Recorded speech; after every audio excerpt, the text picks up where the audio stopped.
ये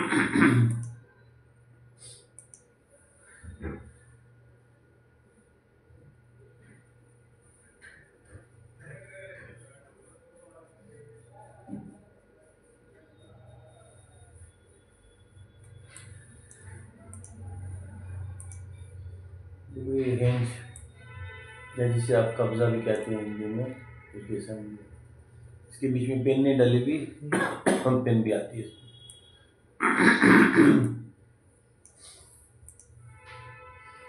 नेक्स्ट हम इसमें आज करेंगे कमांड पैटर्न। देखो इसमें फिर से आ गया पैटर्न कमांड, हम कई बार कर चुके हैं, ठीक है। अब हम तीसरी बार कर रहे हैं, हमने पहले स्केच में किया, फिर पार्ट में किया, और अब हम असेंबली में कर रहे हैं। जब आप पैटर्न देते हो तो ये आपसे कहते हैं डायरेक्शन 1 बताओ, आप एक डायरेक्शन सेलेक्ट कर लो। फिर ये आपसे कहता है डायरेक्शन 2, अगर चाहिए आपको तो डायरेक्शन 2 भी बताते हैं, कोई ज़रूरी नहीं है वैसे। फीचर टू पैटर्न इसने पूछा तो आपने फीचर टू पैटर्न सेलेक्ट कर लिया। इसके बाद में आपने बताया नंबर ऑफ कॉपी में कितनी चाहिए, आपने जितनी नंबर ऑफ कॉपीज़ दी उसको उतनी नंबर ऑफ कॉपीज़ दे देगा। आपको रोज़ चाहिए, कॉलम चाहिए, दोनों चाहिए, मिल जाएंगे। इनके बीच की स्पेसिंग को आप एडजस्ट कर लोगे तो जितने हमें चाहिए उतने हम इस पर बना सकते हैं, ठीक है। ये सेम टू सेम वही जो हमने पहले किया था, कुछ अलग नहीं है। इंस्टेंसेस टू स्क्रिप्ट पे अगर आप क्लिक करोगे तो जो हटाना चाहते हो बीच में से छोड़ भी सकते हो या ला भी सकते हो। ऐसा करने के बाद हम ये कर लेंगे। इसका फ़ायदा ये है कि जो हमने इस पर मेट लगाए थे वो सबके ऊपर में ऑटोमेटिकली पहले से लगे मिलेंगे, सब पे में अलग अलग नहीं लगाए। असेंबली के हाँ, ठीक है। इसी तरीके से इसमें सर्कुलर पैटर्न भी होता है। सर्कुलर पैटर्न भी हमने वैसे किया हुआ है।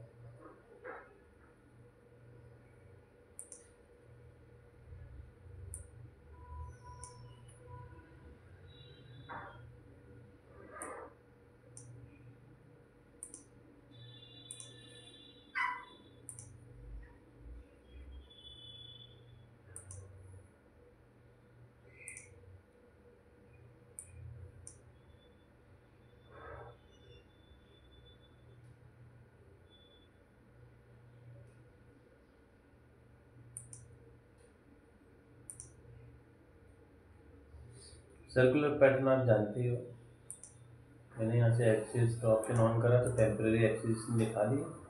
हमने यहाँ से ऑप्शन लिया सर्कुलर पैटर्न का, इसने आपसे कहा कंपोनेंट सिलेक्ट करो किसको करना चाहते हो, इसने कहा आप एक एक्सिस बताओ किससे सेंटर मारना चाहते हो, हमने सेंटर बता दिया। फिर आपने बता दिया नंबर ऑफ कॉपीज़ कितनी चाहिए, जितनी कॉपीज़ आप देंगे उसके हिसाब से उसके आसपास, ठीक है। ये सब तुमने करा हुआ है। फिर इसमें हमारे पास अगला ऑप्शन है फीचर ड्रिवन कंपोनेंट पैटर्न, ये भी बताता हूँ। मिरर कंपोनेंट का भी ऑप्शन है। मिरर कंपोनेंट से वैसे ही है, आप एक मिरर प्लेन डिफाइन करो और कंपोनेंट सिलेक्ट कर लो, इसका मिरर करके दूसरे साइड का एज उतने गैप पे बना देते थे।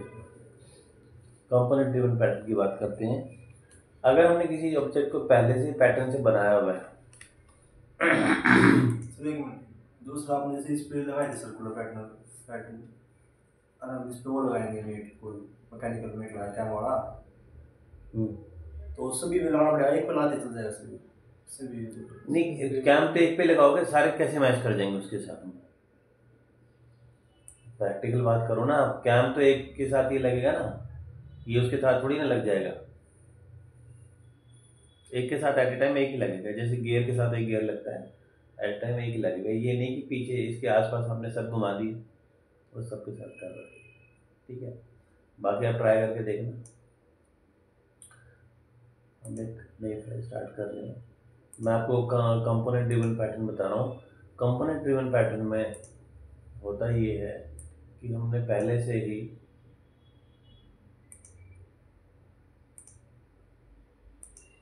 जो फीचर बनाया हुआ था इसमें पैटर्न किया हुआ है, एक होल बना के हमने उसका पैटर्न कर दिया। अब हमें दोबारा से फिर हमने क्या करा कि यहाँ पे इंसर्ट कंपोनेंट करा, आ जाओ, और हमने यहाँ पे जाके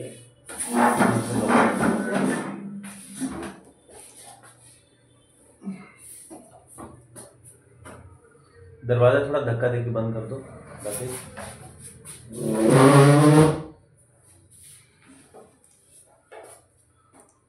ये लगाया।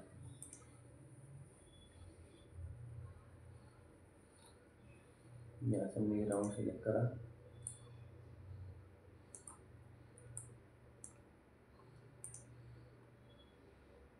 ये तो आपको पता ही कैसे लगाते हैं।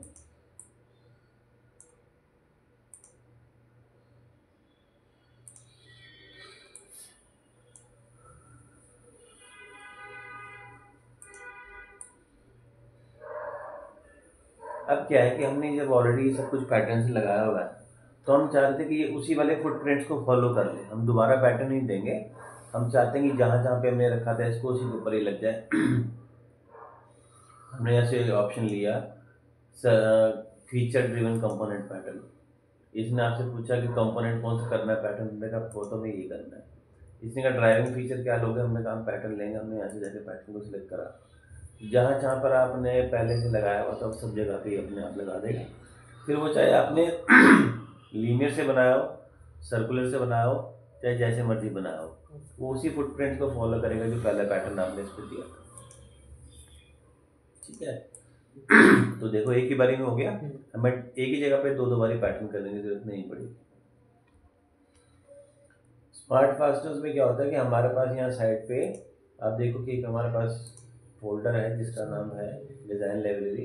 इसमें पार्ट्स हैं, हमारे पास बने बनाए पार्ट थे, मैंने शायद आपको बताया भी था इसके बारे में पहले।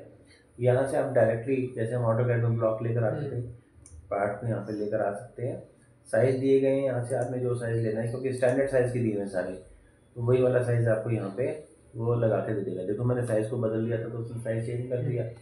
तो यहाँ से आपने इस लाइब्रेरी को एक्सप्लोर कर लेना है सारे को, कि किस फोल्डर में क्या क्या रखा हुआ है, ताकि जब हमें ज़रूरत पड़े तो हम सीधा अपने मतलब की चीज़ को ढूंढ के निकाल सकें।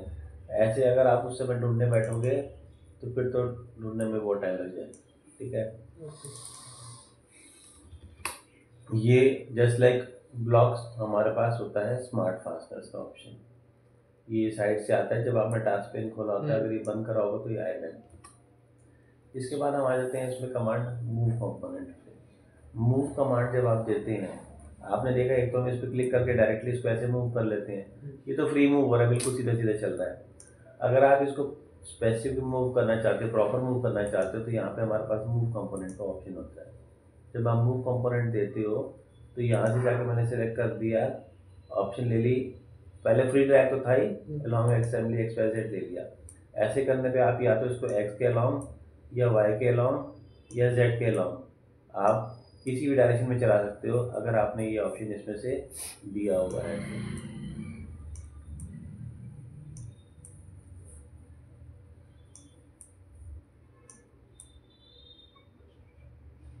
ठीक है, ये तो सॉन्ग अलॉन्ग असेंबली XYZ हो गया। अगर हम इसको यहाँ पे एक ऑप्शन है कॉलिजन डिटेक्शन, अगर आप ये चाहते हो कि जब भी किसी की चीज़ के साथ टकराए तो ये इसको हाईलाइट करके दिखा दे। तो अब आप देखो जैसे मैंने इसको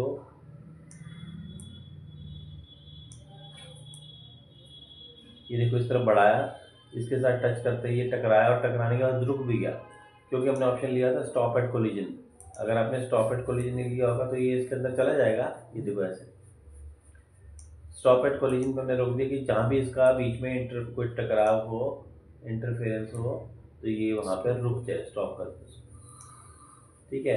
एक हमारे पास इसमें डायनेमिक क्लियरेंस का ऑप्शन होता है। डायनेमिक क्लियरेंस में आपने जो भी दो पार्ट सेलेक्ट कर ली, जैसे मैंने एक ये ले लिया और एक ये ले लिया, इनके बीच में आप एक गैप मेंटेन कर सकते हो। जैसे 10 mm का गैप फिलहाल इसमें रखा हुआ है, तो क्या करेगा कि जब हम इसके नज़दीक लेके जाएंगे तो यहाँ पे मैंने ये देखो गैप था 10 की जगह मैंने इस गैप को चेंज करके 22 कर दिया। तो अब हम जिसको जब इस पे लेके जाएंगे तो ये 22 का मेंटेन करेगा गैप इसके साथ में।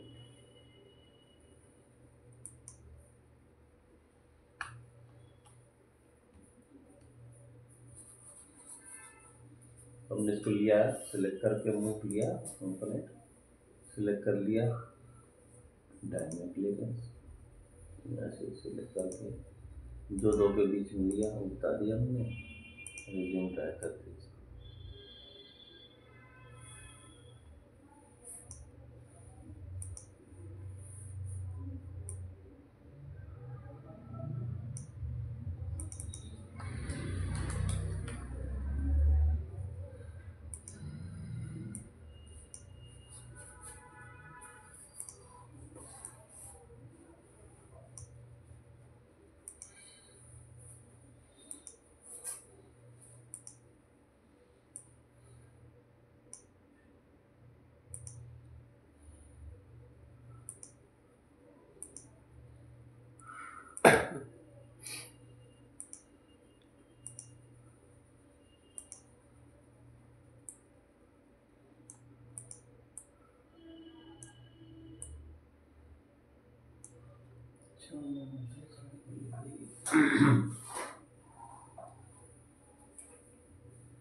पूरे इंटरेक्शन में देखो ये इसके साथ रुक जाता है।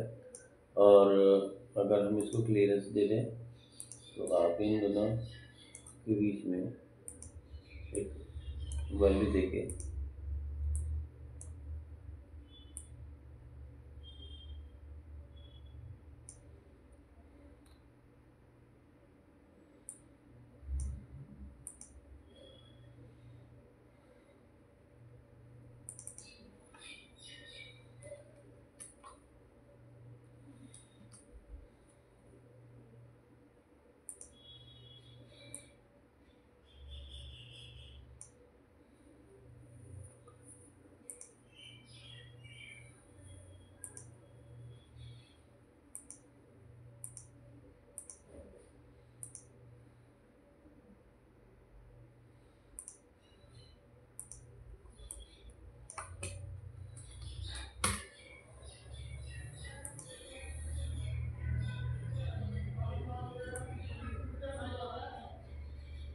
ये भी कर नहीं रहा है, इसमें काम कुछ प्रॉब्लम आ रही है।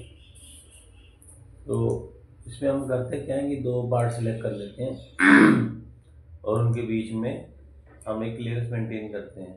तो क्या करता है उस गैप से कम मतलब उससे ज़्यादा उसको बढ़ने नहीं देता। ये जैसे इस गैप में चल रहा है ना, एक्चुअली क्या है कि इसका मोशन है अभी हमारा किसी एक पर्टिकुलर फिक्स नहीं है। मैंने यहाँ से ले लिया एंटिटी, एक एज को सिलेक्ट करना पड़ेगा।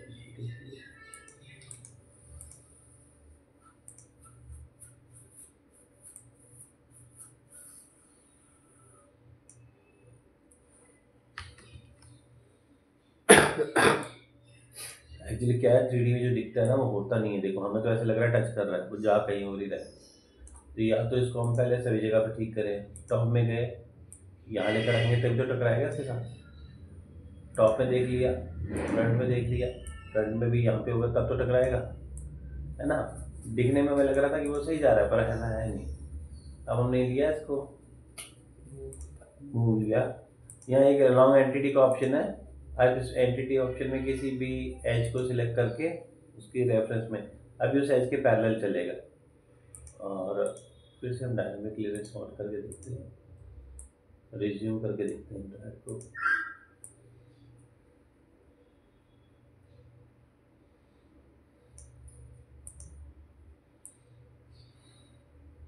कोलिजन डिटेक्शन तो काम कर रहा है पर ये अभी फिलहाल इसमें क्लियरेंस जो हमने मेंटेन करी थी उसको कंसिडर कर नहीं रहा। हाँ कर, ये देखो इसके लिए क्या है कि जब हम जो भी वैल्यू रखते हैं ना क्लियरेंस की, मान लो 15 की है तो मेरे को इसको पहले ज़्यादा वैल्यू पे रखना पड़ेगा तब तो ये 15 रुकेगा। अगर ये पहले से ही 15 से कम में खड़ा हुआ है तो 15 की वैल्यू नहीं लेगी, समझे आप। मतलब ये दूर होगा तभी तो ये 15 पे आकर रुकेगा। अगर वो पहले ही 10 पे रुक है तो 15 की वैल्यू कैसे मेंटेन कर लेगा। तो यहाँ से आप वैल्यू दे सकते हो अपनी जितने भी मेंटेन करना है।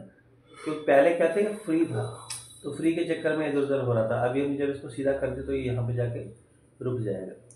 ठीक है, इस तरीके से आप कंपोनेंट को मूव कर सकते हो। और इसी तरह से अगर हमें रोटेट करना हो तो एक तो है कि हम इसके ऊपर डायरेक्टली राइट क्लिक करके इसको घुमा सकते हैं। एक तो तरीका ये है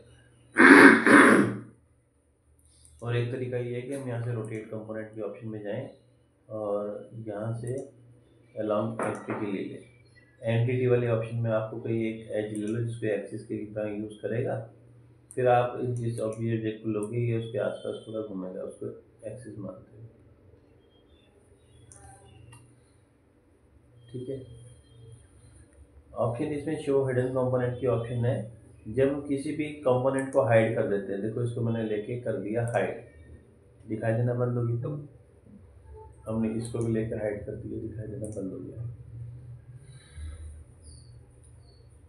अब जो हम हाइड, अगर हम देखना चाहते हैं कि कौन से कंपोनेंट्स हाइड हैं, अब जो चीज़ नज़र ही नहीं आ रही है उसका कैसे पता लगेगा कि वो क्या है। शो हिडन कंपोनेंट पे क्लिक करो, ये आपको वही दिखाएगा जो हिडन कंपोनेंट्स हैं, ठीक है। बाकी चीज़ें हटा देगा और सिर्फ वही दिखाएगा जो हिडन है। जैसे एग्जिट करोगे तो वापस ये सब दिखाएगा। तो हिडन ऑब्जेक्ट को देखने के लिए हम इस पे शो हिडन कंपोनेंट्स पे क्लिक करते हैं। अब हिडन को वापस लाना है तो मैंने आपको तरीका समझाया था कि आप तो यहाँ से राइट क्लिक करके शो करोगे तो फिर वापस दिखा देगा। असेंबली फीचर में ये सब ऑप्शन हमारे पास दी गई हैं, जैसे देख लो extrude, revolve, sweep, fillet, chamfer, ये सब कुछ मैंने आपको पहले करवाया था। आपको ध्यान होगा जब मैंने पार्ट मॉडलिंग करी थी तो हमने इसमें ये सब सीखा था। जैसे देखो कि मैंने यहाँ पर फिलेट कमांड दिया और ये लेके सारा फिलेट इस पे मैंने कर दिया।